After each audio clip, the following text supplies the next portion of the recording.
गेंद बाद में ले लियो, मैं कूद जाऊंगा। श्रीदामा करो मुखो तो वही गेंद चाहिए लाला। और लाला ने क्या किया, लाला उस जमुना जी में कूद गए। लाला जमुना जी में कूदे, 10 मिनट हो गए, लाला ऊपर नहीं आया। फिर तो भैया सभी ग्वाल वाल कहने लगे, अरे श्रीदामा ये तेने कहा क्यों तेने? लाला के लिए तूने जमुना जी में कूद दिया है, जमुना जी में कूद गया है लाला।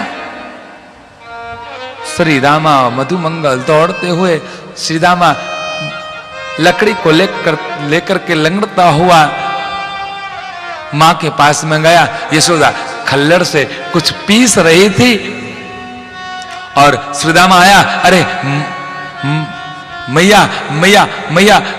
यशोदा ने कहा क्या कह रहा है? बोले मैया मैया मैया लाला लाला। मैया ने कहा क्या हुआ लाला के लिए?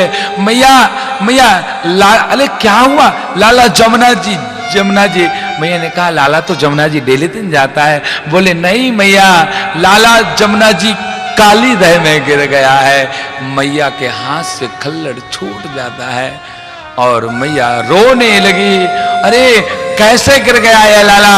बाबा दौड़े, ब्रजवासी दौड़ पड़े, अरे लाला काली दह में गिर गया, काली दह में गिर गया। सब लोग दौड़ते हुए आगे, मां रो रही हैं और लाला अभी तक नहीं आया। क्यों रे मधुमंगल, तू को गेंद चाहिए थी, मेरे पास में आकर मेरे से बोलता, मैं तो को गेंद मैं लाके देती और तूने गेंद के चक्कर में मेरे लाला को जमुना जी में कूद दिया। आज मैया रो रही हैं और मैया रोते रोते कहती हैं मेरा लाला कैसे होगा। और मैया याद कर रही हैं,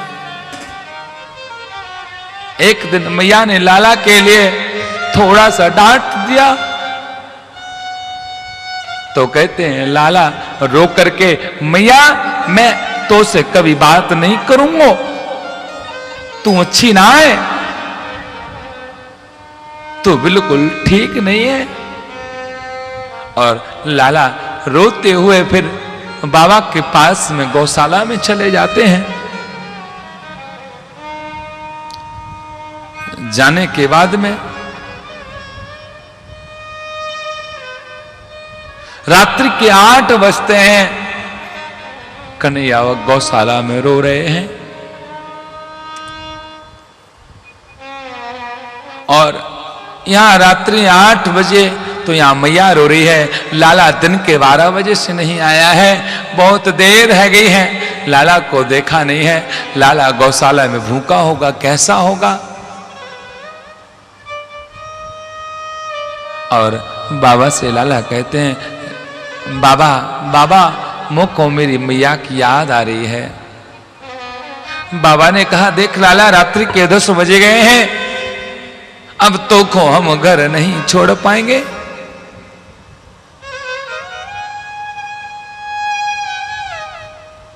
अब यहीं पर सो जा लाला। लाला कहते हैं नहीं बाबा, मुझको तो मैया के पास में जाना है। मैया मुझको जब तक लोरी ना सुनाए, मैया जब तक मुझको कहानी ना सुनाए, जब तक मुझको नींद नहीं आती है।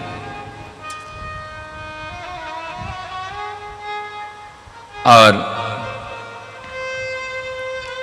रात्रि के 12 बज चुके हैं और जब कन्हैया जिद करने लगे तो बाबा ने कहा ठीक है लाला, तू यहां सोएगा नहीं, बीमार पड़ जाएगा, चल तेरे लिए मैया के पास में छोड़ करके आते हैं।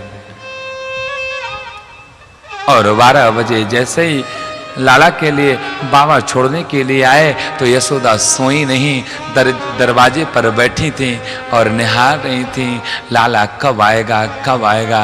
और जैसे ही मैया ने लाला को देखा है, देखने के बाद में अपने आंचल में भर लिया।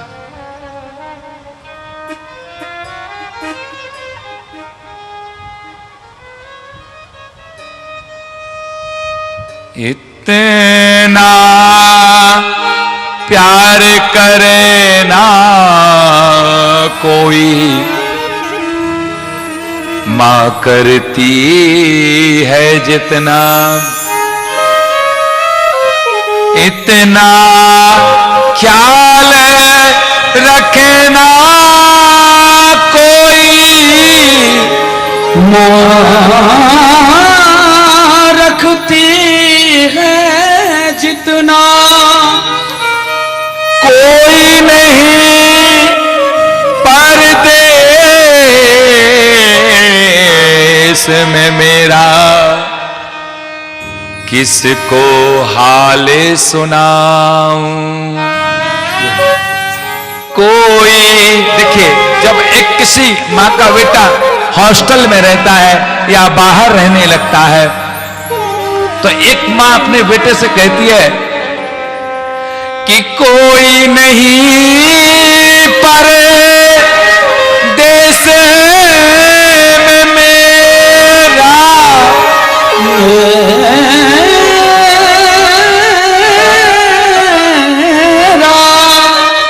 किसको हाल सुनाऊं मैं, किसको हाल सुनाऊं मैं।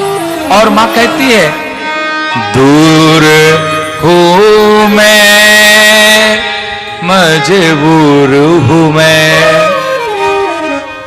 दूर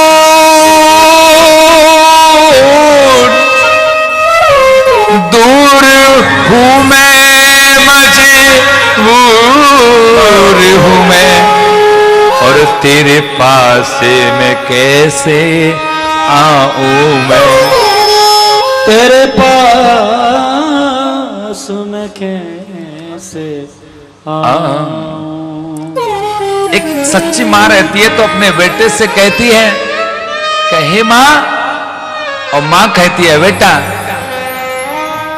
और जब माँ कहीं दूर हो जाती है और बेटा जब याद करता है तो बेटा कहता है, उसको याद आता है और बेटा कहता है पास बिठाकर तू अपने हाथों से मुझे खिलाती थी,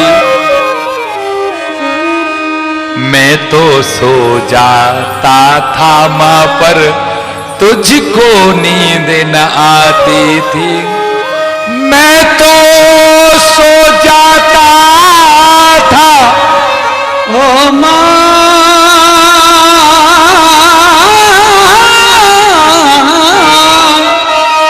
मैं तो सो जाता था माँ पर तुझको नींद आती थी।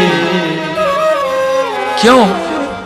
बेटा चाहे 40 वर्ष का हो जाए, अगर उसकी मां जीवित है, अगर 40 वर्ष में बेटे की तबीयत खराब हो जाए, बेटा अपनी धर्मपत्नी के पास में सो रहा हो, तो मां तब सोती है जब अपनी आंखों से एक बार देख लेती है कि बेटा सो रहा है कि जग रहा है।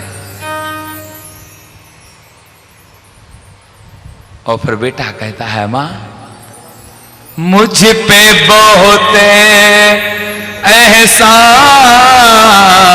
है तेरे, और कैसे उन्हें भुलाऊं मैं। और एक बेटा वैष्णो देवी गया दर्शन करने, देख के वैष्णो माँ की मूरत तेरी सूरत याद आई। वैष्णो देवी के मंदिर में गया, वैष्णो देवी के दर्शन किए, देख के